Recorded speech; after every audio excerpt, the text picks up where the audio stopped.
ಅಲ್ಲಿನ ಜನರಕ್ಕೆ it's not a religious, it's not a spiritual, it's a scientific thing ಅಂತ ಹೇಳ್ತಾರೆ. ನಿಮ್ಮ ಸ್ಟ್ರೆಸ್ ಅನ್ನು ಕಮ್ಮಿ ಮಾಡೋದಕ್ಕೆ, ನಿಮ್ಮ BP ಅನ್ನು ಕಮ್ಮಿ ಮಾಡೋದಕ್ಕೆ, ನಿಮ್ಮ ಹ್ಯಾಪಿನೆಸ್ ಹೆಚ್ಚಿಗೆ ಮಾಡೋದಕ್ಕೆ. ನೀವು ವೇಷಭೂಷ ಬದಲಾಯಿಸೋದಾಗಿಲ್ಲ, ನಿಮ್ಮ ಊಟದಲ್ಲಿ ಏನೂ ಬದಲಾವಣೆ ಮಾಡೋ ಹಾಗಿಲ್ಲ, ನಾವು ಯಾವ ರಿಸ್ಟ್ರಿಕ್ಷನ್ಸು ನಿಮಗೆ ಹಾಕೋದಿಲ್ಲ. ನೀವು ಹಾಗೆ ಕೂತ್ಕೊಬೇಕು, ಹೀಗೆ ಕೂತ್ಕೊಬೇಕು ಅಂತಲೂ ಏನೂ ಇಲ್ಲ. ಅದರಲ್ಲಿ ಇದೆ. ಯಾರು ಒಂದು ಸಫರಿಂಗಲ್ಲಿ ಇರಬಾರ್ದು. ಸಫರಿಂಗಲ್ಲಿ ಇದ್ದಾರೆ ಅಂದರೆ ಅಜ್ಞಾನದಲ್ಲಿದ್ದಾರೆ. ಅವಾಗ ಮಹರ್ಷಿ ಮಹೇಶ್ ಯೋಗಿ ಅವ್ರದ್ದು ಟ್ರಾನ್ಸೆಂಡೆಂಟಲ್ ಮೆಡಿಟೇಷನ್ ಅಂತ ಬಂತು. ಸರಿ,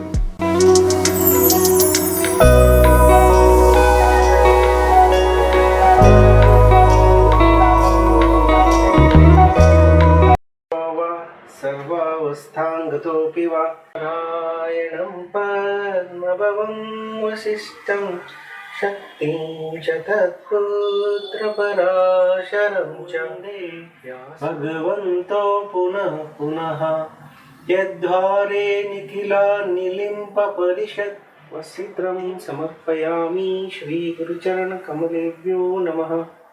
ಚಂದನಂ ಸಮರ್ಪಯಾಮಿ ಶ್ರೀ ಗುರುಚರಣ ಕಮಲೇಭ್ಯೋ ನಮಃ.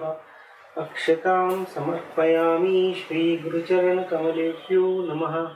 ಪುಷ್ಪಂ ಸಮರ್ಪಯಾಮಿ ಶ್ರೀ ಗುರುಚರಣ ಕಮಲೇಭ್ಯೋ ನಮಃ. ಪುಷ್ಪಂ ಸಮರ್ಪಯಾಮಿ ಶ್ರೀ ಗುರುಚರಣ ಕಮಲೇಭ್ಯೋ ನಮಃ. ಸಾರಂ ಭುಜಗೇಂದ್ರಹಾರಂ ಸದಾ ವಸಂತಂ ಹೃದಯಾರವಿಂದೇ ಲಕ್ಷ್ಯಂ ಏಕಂ ನಿತ್ಯಂ ವಿಮಲಮಚಲಂ ಸರ್ವಧೀ ಸಾಕ್ಷಿಭೂತಂ ಭಾವಾತೀತಂ ತ್ರಿಗುಣಸಹಿತಂ ಸದ್ಗುರುಂ ತಂ ನಮಾಮಿ. ನಮಸ್ತೆ ವೀಕ್ಷಕರೇ, ವಿಶ್ವಪ್ರಿಯ ವಾಹಿನಿಯ ಸಮಸ್ತ ವೀಕ್ಷಕರಿಗೆ ಸ್ವಾಗತ, ಸುಸ್ವಾಗತ. ಇನ್ನೊಂದು ಅದ್ಭುತವಾದ ಒಂದು ಸಂಚಿಕೆಯೊಂದಿಗೆ ನಾನು ನಿಮ್ಮ ಮುಂದೆ ಬಂದಿದ್ದೀನಿ ವೀಕ್ಷಕರೇ. ಇತ್ತೀಚೆಗೆ ನೀವು ನೋಡ್ಬೋದು, ನಾವು ಪೂಜೆ ಪುನಸ್ಕಾರ, ಒಂದು ಹೋಮ ಹವನ, ಈ ಒಂದು ಆಧ್ಯಾತ್ಮದಲ್ಲಿ ಈ ವಿಷಯಗಳನ್ನು ನಾವು ನೋಡ್ತೀವಿ. ಹಾಗೆ ನಾವು ಧ್ಯಾನ ಅನ್ನೋದನ್ನು ನಾವು ಯಾರು ಅಷ್ಟಾಗಿ ಒಂದು ಪಾಲನೆ ಮಾಡ್ತಾ ಇಲ್ಲ ಅಂತ ಅನ್ಕೊಳ್ತೀನಿ. ಅಂದರೆ ಧ್ಯಾನ ಹೇಗೆ ಮಾಡಬೇಕು, ಯಾವ ರೀತಿ ನಾವು ದೇವರನ್ನ ತಲುಪಬೇಕಾದ್ರೆ, ಅಂದರೆ ಆಧ್ಯಾತ್ಮದ ಒಂದು ವಿಚಾರ ತಿಳ್ಕೊಬೇಕು ಅಂತ ಅನ್ಕೊಳ್ಳೋವಾಗ ಈ ಧ್ಯಾನ ಅನ್ನೋದು ಬಹಳ ಒಂದು ಇಂಪಾರ್ಟೆಂಟ್ ಆದ ಒಂದು ವಿಷಯ. ಸೊ ಈ ಧ್ಯಾನ ಅನ್ನೋದು ಎಷ್ಟು ಇಂಪಾರ್ಟೆಂಟ್ ಅಂದರೆ, ನಮಗೆ ಈ ಧ್ಯಾನ ಹೇಗೆ ಮಾಡಬೇಕು, ಧ್ಯಾನದಿಂದ ಏನೆಲ್ಲ ಒಂದು ಲಾಭ ಪಡ್ಕೊಳ್ಬೋದು, ದೇವರನ್ನ ಹೇಗೆ ನಾವು ಸಂಪರ್ಕಿಸಬಹುದು. ಸೊ ಹಾಗಾಗಿ ಧ್ಯಾನದ ಒಂದು ವಿಷಯವಾಗಿ ಇವತ್ತು ನಾವು ನಮ್ಮ ಜೊತೆ ಮಾತನಾಡಲು ಅಶೋಕ್ ಕುಮಾರ್ ಅವರು ನಮ್ಮ ಕಾರ್ಯಕ್ರಮಕ್ಕೆ ಆಗಮಿಸಿದ್ದಾರೆ. ನಮಸ್ತೆ ಸರ್, ಕಾರ್ಯಕ್ರಮಕ್ಕೆ ಆದರದ ಸ್ವಾಗತ. ನಮ್ಮ ಚಾನಲ್ಗೆ ಒಂದು ಅವಕಾಶ ಮಾಡಿಕೊಟ್ಟಿದ್ದೀರಾ. ಮುಖ್ಯವಾಗಿ ಇದೊಂದು ಸಬ್ಜೆಕ್ಟು ಹೊಸದು ನಮ್ಮ ಚಾನಲಲ್ಲಿ. ಈ ಆಧ್ಯಾತ್ಮದಲ್ಲಿ ಹೇಗೆ ಅಂದರೆ ಧ್ಯಾನ ಅನ್ನೋದು ಒಂದು ಇಂಪಾರ್ಟೆಂಟ್ ಆದಂಥ ಒಂದು ಸಬ್ಜೆಕ್ಟ್ ಅಂತ ಹೇಳ್ಬೋದು. ಸೊ ಹಾಗಾಗಿ ನಿಮ್ಮ ಒಂದು ಕಿರುಪರಿಚಯ ನಮ್ಮ ವೀಕ್ಷಕರಿಗೆ ಮಾಡಿಸ್ಬೇಕು. ಹಾಗಾಗಿ ನಿಮ್ಮ ಗುರುಗಳು ಯಾರು, ನೀವು ಹೇಗೆ ಈ ಒಂದು ಸ್ಪಿರಿಚುವಲ್ ಪಾತ್ಗೆ ಬಂದ್ರಿ, ಆ ಒಂದು ವಿಷಯ ಕೂಡ ಹೇಳಬೇಕು.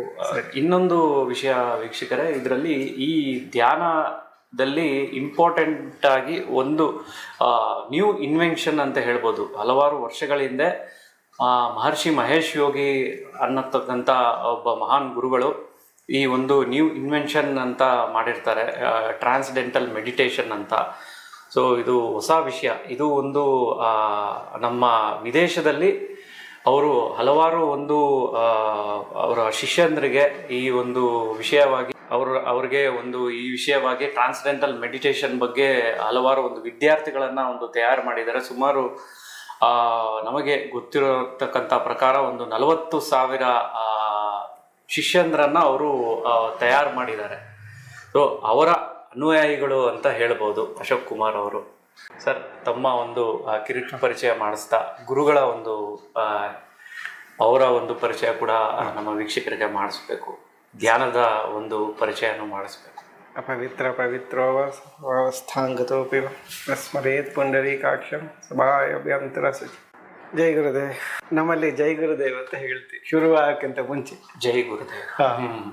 ಫಸ್ಟ್ ಗುರುಗಳು ನೆನೆಸ್ಕೊಳ್ಳೋಣ ಅಂತ ನೆನೆಯೋದು ಅಂತ ಖಂಡಿತ. ಹೌದು. ನನ್ನ ಹೆಸರು ಅಶೋಕ್ ಕುಮಾರ್. ನನ್ನ ವಯಸ್ಸು 42 ಇಯರ್ಸ್ ಆಗಿದೆ. ಸುಮಾರು ಸೆಕೆಂಡ್ ಸ್ಟ್ಯಾಂಡರ್ಡಿಂದನೂ ಇಲ್ಲಿ ಬೆಂಗಳೂರಲ್ಲೇ ಹುಟ್ಟು ಬೆಳೆದವರು.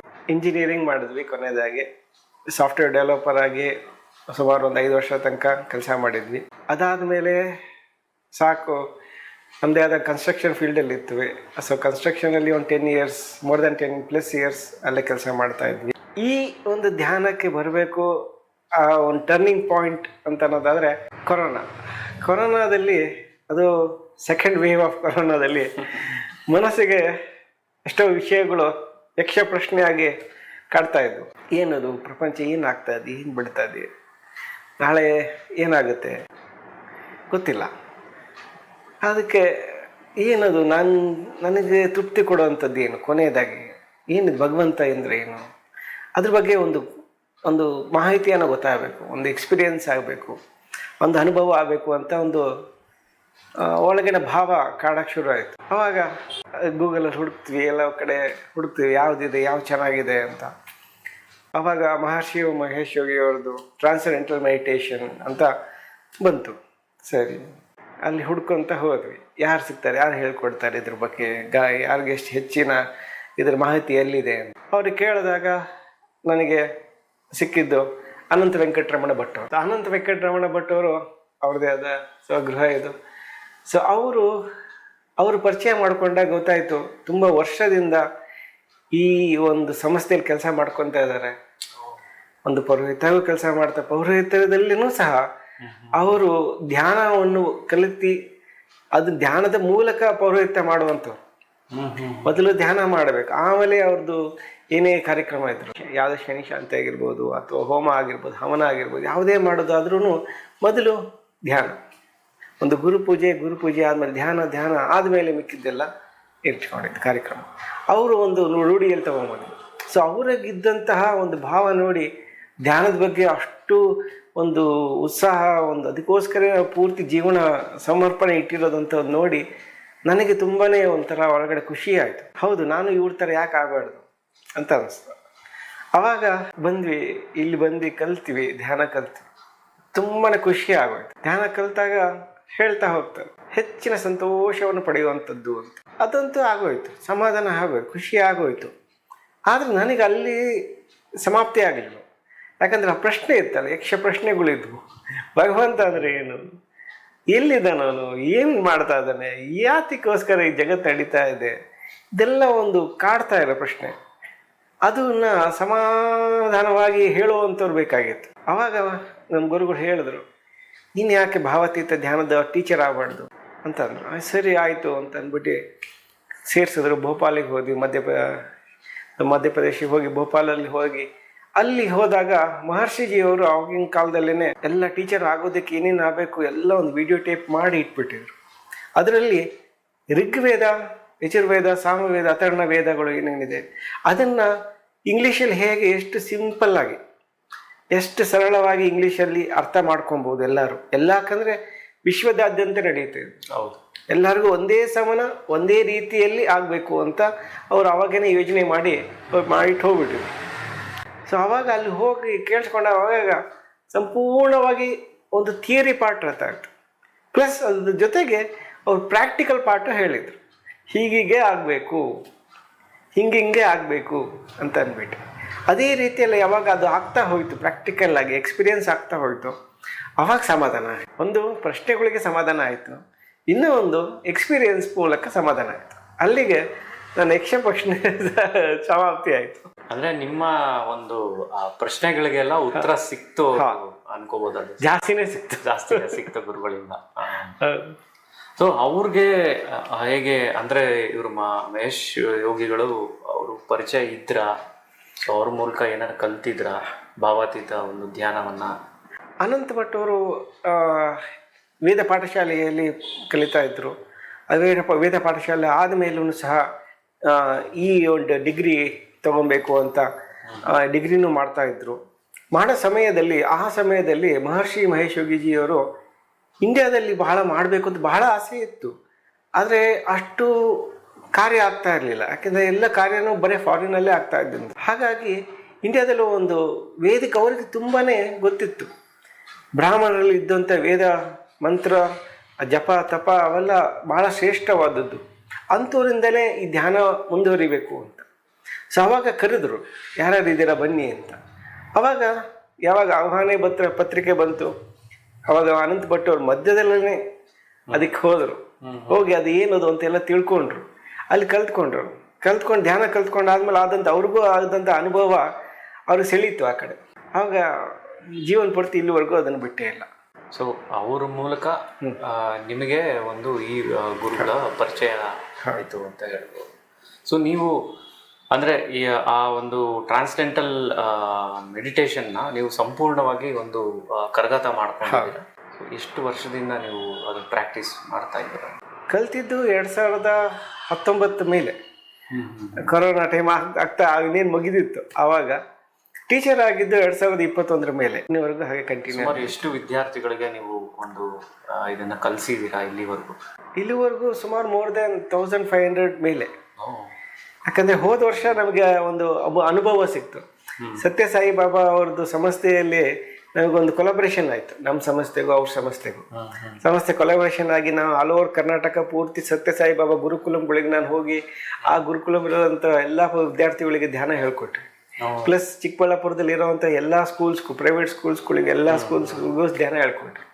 ಹಾಗಾಗಿ ಅದನ್ನು ಆಯಿತು. ಪ್ಲಸ್ ಇಲ್ಲಿ ನಮ್ಮ ಸೆಂಟ್ರಲ್ಲೂ ಸಹ ಎಷ್ಟೋ ಜನಕ್ಕೆ ಧ್ಯಾನ ಹೇಳ್ಕೊಡ್ತಾನೆ ಇದ್ದೀವಿ. ಅದೆಲ್ಲ ಸೇರಿ ಮೋರ್ ದನ್ 1500 ಪ್ಲಸ್ ಆಗಿದೆ. ಒಂದು ನೀವು ಅನ್ಕೊಂಡಿರೋವಂಥ ಒಂದು ನಂಬರ್ನ ನೀವು ರೀಚ್ ಮಾಡಿದ್ದೀರಾ. ಇನ್ನೂ ಹೆಚ್ಚಿನ ಜನಕ್ಕೆ ಇದು ತಲುಪಬೇಕು ಸರ್. ಈ ಮುಖ್ಯವಾಗಿ ಮೂಲ ಒಂದು ಈ ಟ್ರಾನ್ಸ್ಡೆಂಟಲ್ ಮೆಡಿಟೇಷನ್ ಅಂದರೆ ಏನು, ಸೊ ಅದರಿಂದ ಏನು ಉಪಯೋಗ, ಸೊ ಹೇಗೆ ಮಾಡಬೇಕು, ಇದ್ರ ಬಗ್ಗೆ ಹೇಳಬೇಕಾದ್ರೆ ನಮ್ಗೆ ಸುಮಾರು 1 ತಾಸು ಬೇಕಾಗುತ್ತೆ. ಆದರೆ ಸಮಯ ನೋಡಿ ಎಷ್ಟು ಕಮ್ಮಿ ಆಗುತ್ತೆ ಅಷ್ಟು ಕಮ್ಮಿ ಅಲ್ವಾ ಹೇಳ್ತೀವಿ. ಹೆಸರು ಹೇಳೋ ಹಾಗೆ ಟ್ರಾನ್ಸಿಡೆಂಟಲ್ ಅದ್ರ ಅರ್ಥ ಏನಂದರೆ ಚಲಿಸ್ತಾನೇ ಇರುತ್ತೆ, ಟ್ರಾನ್ಸೆಂಡ್ ಆಗ್ತಾನೇ ಇರುತ್ತೆ. ಟ್ರಾನ್ಸಿಡೆಂಟಲ್ ಮೆಡಿಟೇಷನ್ ಅಂತ ಹೇಳ್ತೀವಿ. ಟ್ರಾನ್ಸೆಂಡಿಂಗ್ ಆ ವಿಚಾರಗಳು ಬರ್ತಾ ಇರ್ತಾವಲ್ಲ ಮನಸ್ಸಿನಲ್ಲಿ, ಅದನ್ನು ಹೇಗೆ ದಾಟ್ಕೊಂಡು ಹೋಗ್ಬೇಕು. ಆ ವಿಚಾರ ದಾಟಿ ಮನಸ್ಸಿನಲ್ಲಿ ಕೊನೆ ಇಲ್ಲದೆ ಇರೋಷ್ಟು ವಿಚಾರ ಬರ್ತಾನೆ ಇರುತ್ತೆ. ಆದರೆ ಆ ವಿಚಾರ ಸೂತ್ರ ಮೂಲ ಎಲ್ಲಿದೆ, ಆ ಮೂಲಕ್ಕೆ ಹೋದಾಗ ನಿಮಗೆ ಅಷ್ಟೋ ವಿಚಾರ ಇರೋದಿಲ್ಲ. ಶಾಂತ ಸ್ಥಿತಿಗೆ ಹೋಗ್ಬಿಡುತ್ತದು, ಸಚ್ಚಿತ್ ಆನಂದಕ್ಕೆ ಹೋಗುತ್ತೆ. ಅದರದ್ದೊಂದು ವಿಶೇಷವಾಗಿ ಎಷ್ಟೊಂದು ಕಥೆಗಳಿದೆ ಮಹರ್ಷಿಯವ್ರದ್ದು. ಅದನ್ನು ಸಮಯ ಕೇಳಿದ್ರೆ ಹೇಳ್ಬೋದು. ಹೇಳ್ಬೋದು ತಾವು. ಒಂದು ಎಕ್ಸಾಂಪಲ್ ಏನಂದರೆ, ಮಹರ್ಷಿಯವರು ಕನ್ಯಾಕುಮಾರಿಯಲ್ಲಿದ್ದಾಗ ಅಲ್ಲಿ ಒಂದು ಸಂದರ್ಭ ನಡೆಯುತ್ತೆ. ಅವರು ಆ್ಯಕ್ಚುಲಿ ಮಧ್ಯಪ್ರದೇಶದಲ್ಲಿ ಇದ್ದವರು. ಅವಾಗ ಅಲ್ಲಿ ಬ್ರಹ್ಮಾನಂದ ಸರಸ್ವತಿಜಿ ಅವ್ರ ಜೊತೆ ಇದ್ಕೊಂಡು ಅಲ್ಲಿ ಹಿಮಾಲಯದಲ್ಲಿ ಧ್ಯಾನ ಮಾಡ್ಕೊಂಡಿದ್ದವರು.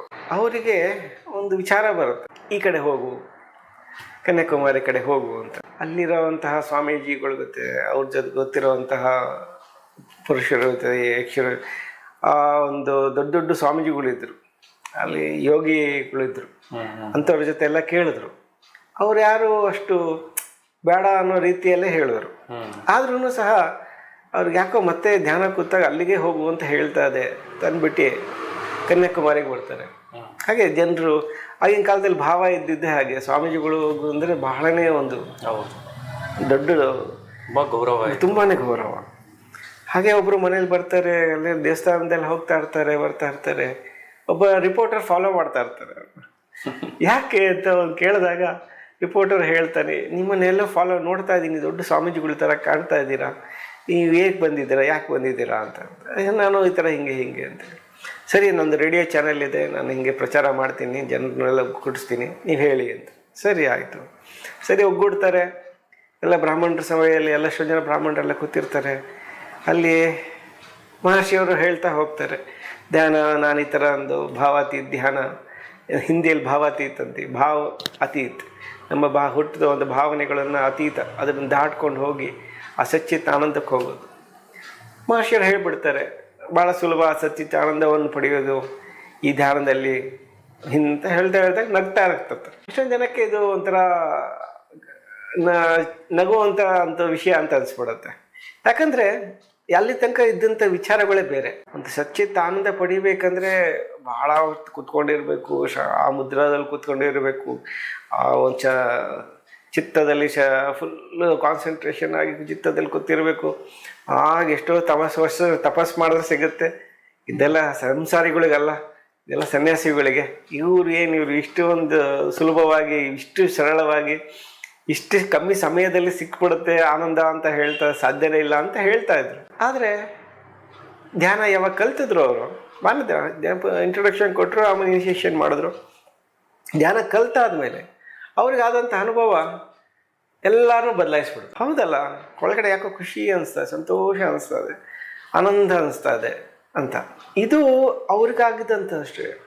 ವರ್ಲ್ಡ್ ವೈಡ್ ಎಲ್ಲ ಕಡೆ ಹೋದ್ರು ಎಷ್ಟೊಂದು ಕಡೆ ಗನ್ ಹಿಡ್ಕೊಂಡು ಬಂತು ಇದ್ದು, ಮಾರನೇ ದಿನ ಗನ್ನೆಲ್ಲ ಬಿಟ್ಟು ಕಾಲಿಗೆ ನಮಸ್ಕಾರ ಮಾಡಿದ್ದು ಉಂಟು. ಎಷ್ಟೋ ಕಡೆ ಆಗಿದ್ದಂಥ ಅನುಭವ ನಮಗೂ ಆಗ್ತಾ ಇರುತ್ತೆ. ಎಷ್ಟೋ ಜನ ಧ್ಯಾನ ಕಲೆಗೆ ಬಂದವರು ಸ್ಟಾರ್ಟಿಂಗಲ್ಲಿ ಏನಿದು ಧ್ಯಾನ, ಇಲ್ಲೋ ಒಂದು ಕಡೆ ನೋಡ್ತಾ ಇರ್ತಾರೆ, ಏನು ಇಂಟ್ರೆಸ್ಟೇ ತೋರಿಸಲ್ಲ ಅಷ್ಟು. ಆದರೆ ಒಂದು ಸರಿ ಧ್ಯಾನ ಕಲ್ತಾದ್ಮೇಲೆ ಕೊನೆಯ ವರ್ಷ ಎಷ್ಟು ನಗು ಬಂದ್ಬಿಡುತ್ತೆ, ಸಂತೋಷ ಮುಖದಲ್ಲಿ. ಅಂದರೆ ಜೈ ಗುರುದೇವ್ ಅಂತ ಕಾಲಿಗೆ ಬಿದ್ದು ನಮಸ್ಕಾರ ಮಾಡುತ್ತೆ ಹೋಗೋದವರು ಇದ್ದಾರೆ. ಹಾಗೆ ಭಾಳ ಒಳ್ಳೊಂದು ನಡವಳಿಕೆ ತುಂಬಾ ಚೇಂಜಸ್ ಆಗ್ಬಿಡುತ್ತೆ ಒಂದು 4 days. ಆ ಒಂದು ಬದಲಾವಣೆ ಇದೆ ಅಲ್ಲ, ಭಾಳ ಕಮ್ಮಿ ಸಮಯದಲ್ಲಿ ಜನರನ್ನು ಬದಲಾಯಿಸುವಂಥದ್ದು. ಅದು ಭಾಳ ವಿಶೇಷ. ಯಾಕಂದರೆ ಒಬ್ಬನ ಮನುಷ್ಯನ ಬದಲಾಯಿಸೋದು ತುಂಬಾ ಕಷ್ಟ. ಹೌದು.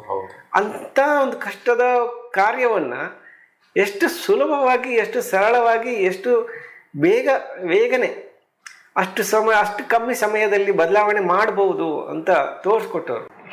ಇದು ಅಂದರೆ ಸರ್, ಇದು ಒಂದು ಧ್ಯಾನದಲ್ಲಿ ಒಂದು ನ್ಯೂ ಇನ್ವೆನ್ಷನ್ ಅಂತ ಹೇಳ್ಬೋದು. ನಾನು ಇವ್ರದ್ದು ಗುರುಗಳದ್ದು ಗೂಗಲಲ್ಲಿ ಸರ್ಚ್ ಮಾಡ್ತಾ ಇರುವಾಗ ಒಂದು ವರ್ಡ್ ನೋಡಿದೆ ನಾನು. This meditation is religious but non religious ಅಂತ ಒಂದು ವರ್ಡ್ ನೋಡಿದೆ. ಸೊ ಅದರದ ಅರ್ಥ ತಿಳಿಸ್ತೀರಾ ಸರ್? ಸೊ ಮಹರ್ಷಿ ಮಹೇಶ್ ಯೋಗಿಜಿಯವರು ಅಲ್ಲಿ ಸೌತ್ ಇಂಡಿಯಾದಿಂದ ಹಿಡಿದು ಬೆಂಗಳೂರಿಗೆ ಬಂದರು. ನಂದಿ ಹಿಲ್ಸು ಆ ಕಡೆ ಈ ಕಡೆ ಬೆಂಗಳೂರಲ್ಲಿ ತುಂಬ ಕಡೆ ಹೇಳ್ಕೊಟ್ರು. ಬಟ್ ಅವ್ರಿಗೆ ಮತ್ತೆ ಕರೆ ಬಂದಿದ್ದು ಫಾರಿನಿಗೆ ಹೋಗಬೇಕು ಅಂತಾರೆ. ಮತ್ತೆ ಅವ್ರು ಫಾರಿನಿಗೆ ಹೋಗ್ತಾರೆ. ಅಮೇರಿಕಾದಿಂದ ಹಿಡ್ದು ಎಲ್ಲ ಯಾವ ಕಂಟ್ರಿನೂ ಬಿಟ್ಟಿಲ್ಲ. ಆಫ್ರಿಕಾದಿಂದ ಹಿಡ್ದು ಯುರೋಪಿಂದ ಹಿಡ್ದು ಎಲ್ಲನೂ ಅಲ್ಲಿ ಎಲ್ಲ ಧ್ಯಾನ ಹೇಳ್ಕೊಡ್ತಾ ಹೋಗ್ತಾರೆ. ಯಾಕಂದರೆ ಜಾಸ್ತಿ ಡೆವಲಪ್ಡ್ ಕಂಟ್ರಿಗೆ ಜಾಸ್ತಿ ಧ್ಯಾನ ಬೇಕಾಗಿದ್ದು. ನಾವು ಡೆವಲಪಿಂಗ್ ಕಂಟ್ರೀಸ್, ಅವ್ರು ಡೆವಲಪ್ಡ್ ಕಂಟ್ರೀಸ್, ಆದರೆ ಅಲ್ಲೇ ಸಿಕ್ಕಾಪಟ್ಟೆ ಸ್ಟ್ರೆಸ್ ಇದ್ದಿದ್ದು. ಹಾಗಾಗಿ ಅಲ್ಲಿಗೆ ಬೇಕಾಗಿತ್ತು. ಹಾಗಾಗಿ ಅಲ್ಲಿಗೆ ಹೋಗಿ ಹೇಳ್ಕೊಡ್ತಾ ಹೋದರು. ಅಲ್ಲಿ ಫಾರಿನ್ನಲ್ಲಿ ಏನಾಗುತ್ತೆ, ನಮ್ಮ ಇಂಡಿಯಾದಿಂದ ಬಂದಿದ್ದಾರೆ ಅಂದರೆ ಯುರೋಪಲ್ಲಿ ನೋಡುವಂಥ ದೃಷ್ಟಿಕೋನ ಬೇರೆ, ಅಮೇರಿಕಾದಲ್ಲಿ ನೋಡುವಂಥ ದೃಷ್ಟಿಕೋನ ಬೇರೆ, ಆಫ್ರಿಕಾದಲ್ಲಿ ನೋಡುವಂಥ ದೃಷ್ಟಿಕೋನ ಬೇರೆ. ಎಲ್ಲರದ್ದು ಒಂದೊಂದು ವಿಚಾರಗಳು, ಇವ್ರು ಹಿಂಗೆ ಅಂತ. ಸೊ ಹೀಗಿರುವಂಥ ಒಂದು ರಾಜ್ಯಗಳಲ್ಲಿ, ಈ ಒಂದು ಕಂಟ್ರೀಸ್ಗಳಲ್ಲಿ ಅಲ್ಲಿ ಹೋಗಿ ಅಲ್ಲಿ ಹೇಳ್ಕೊಡ್ಬೇಕು ಅಂತಂದರೆ ತುಂಬಾ ಕಷ್ಟಕಾರಿಯಾದ ಒಂದು ಸಂಗತಿ. ಯಾಕಂದರೆ ಪರ್ಮಿಷನ್ ಸಿಗಲ್ಲ, ಯಾಕೆ ಪೊಲೀಸವ್ರು ಬರ್ತಾರೆ, ಯಾಕೆ ಕೇಸ್ ಹಾಕ್ತಾರೆ, ಅದೆಲ್ಲ ಇರುತ್ತೆ. ಅದೆಲ್ಲ ಇದ್ರೂ ಸಹ ಇವರು ಅಲ್ಲಿನ ಜನರಕ್ಕೆ it's not a religious, it's not a spiritual, it's a scientific thing ಅಂತ ಹೇಳ್ತಾರೆ. ನಿಮ್ಮ ಸ್ಟ್ರೆಸ್ಸನ್ನು ಕಮ್ಮಿ ಮಾಡೋದಕ್ಕೆ, ನಿಮ್ಮ BP ಯನ್ನು ಕಮ್ಮಿ ಮಾಡೋದಕ್ಕೆ, ನಿಮ್ಮ ಹ್ಯಾಪಿನೆಸ್ ಹೆಚ್ಚಿಗೆ ಮಾಡೋದಕ್ಕೆ. ನಿಮಗೆ ಇದರಲ್ಲಿ ಯಾವುದೇ ರೀತಿಯಾದ ನೀವು ವೇಷಭೂಷ ಬದಲಾಯಿಸೋದು ಆಗಿಲ್ಲ, ನಿಮ್ಮ ಊಟದಲ್ಲಿ ಏನೂ ಬದಲಾವಣೆ ಮಾಡೋ ಹಾಗಿಲ್ಲ, ನಾವು ಯಾವ ರಿಸ್ಟ್ರಿಕ್ಷನ್ಸು ನಿಮಗೆ ಹಾಕೋದಿಲ್ಲ. ಹಾಗಾಗಿ ನಿಮ್ಗೇನೂ ರಿಸ್ಟ್ರಿಕ್ಷನ್ಸ್ ಇಲ್ದೇ ಸಿಂಪಲ್ ಆಗಿ ಆರಾಮ ಚೇರ್ ಮೇಲೆ ಕುತ್ಕೊಂಡು ಧ್ಯಾನ ಮಾಡಿ. ನೀವು ಹಾಗೆ ಕುತ್ಕೊಬೇಕು, ಹೀಗೆ ಕುತ್ಕೊಬೇಕು ಅಂತಲೂ ಏನೂ ಇಲ್ಲ. ಅದ್ರ ಇದೇ ಆಸನದಲ್ಲಿ ಕೂತ್ಕೊಂಡು ಮಾಡಬೇಕು ಅನ್ನೋದು ಕೂಡ ಇಲ್ಲ ಈ ಒಂದು ಮೆಡಿಟೇಷನ್ ಇಲ್ಲ. ಹಾಗೆ ಸೂಕ್ತ, ಎಲ್ಲರಿಗೂ ಸೂಕ್ತ ಆಗಬೇಕು, ಎಲ್ಲ ಜನಕ್ಕೂ ಸೂಕ್ತ ಆಗಬೇಕು. ದೇವ್ರು ನಂಬದೇ ಇರೋರು ಇರ್ತಾರೆ, ದೇವ್ರು ನಂಬಿರೋರು ಇರ್ತಾರೆ, ಎಲ್ಲರಿಗೂ ಸರಿಯಾಗಿ ಹೊಂದ್ಕೊಂಡು ಹೋಗ್ಬೇಕು. ಮೇನ್ ಉದ್ದೇಶ ಏನು, ಜನರು ಯಾರು ಕಷ್ಟಪಡಬಾರ್ದು, ಯಾರು ಒಂದು ಸಫರಿಂಗಲ್ಲಿ ಇರಬಾರ್ದು. ಸಫರಿಂಗಲ್ಲಿ ಇದ್ದಾರೆ ಅಂದರೆ ಅಜ್ಞಾನದಲ್ಲಿದ್ದಾರೆ ಅಂತ. ಅಜ್ಞಾನದಿಂದ ಜ್ಞಾನ ಕರೆ ಕರ್ಕೊಂಡ್ಬರ್ಬೇಕಂದ್ರೆ ಈ ಧ್ಯಾನ ಬಹಳ ಮುಖ್ಯ. ಇದೊಂದು ಟೆಕ್ನಿಕ್ ಅಂತ ಹೇಳಿದ್ರು, ಸೈಂಟಿಫಿಕ್ ಟೆಕ್ನಿಕ್. ಸೊ ಇದು ಸೈಂಟಿಫಿಕ್ ವೇ ಮೂಲಕ ಸೊ ಪ್ರತಿಯೊಬ್ಬರೂ ಇದನ್ನ ಜೀವನದಲ್ಲಿ ಅಳವಡಿಸ್ಕೊಂಡ್ರೆ ನಾವು ಸ್ಟ್ರೆಸ್ ರಿಲೀಫ್ ಆಗ್ತೀವಿ ಅನ್ನೋದನ್ನ ಅವರು ಒಂದು ಪ್ರೂವ್ ಮಾಡಿದ್ದಾರೆ ಸೈಂಟಿಫಿಕ್ ವೇ ಮೂಲಕ ಅಂತ ಹೇಳ್ಬೋದಲ್ಲ ಸರ್ ಇದು. ಸೊ ಇದನ್ನ ಪ್ರತಿಯೊಬ್ಬರೂ ಮಾಡ್ಕೊಳ್ಬೋದು ಇದು. ಸೊ ಯಾವುದೇ ಒಂದು ರಿಸ್ಟ್ರಿಕ್ಷನ್ಸ್ ಇಲ್ಲ ಇದರಲ್ಲಿ.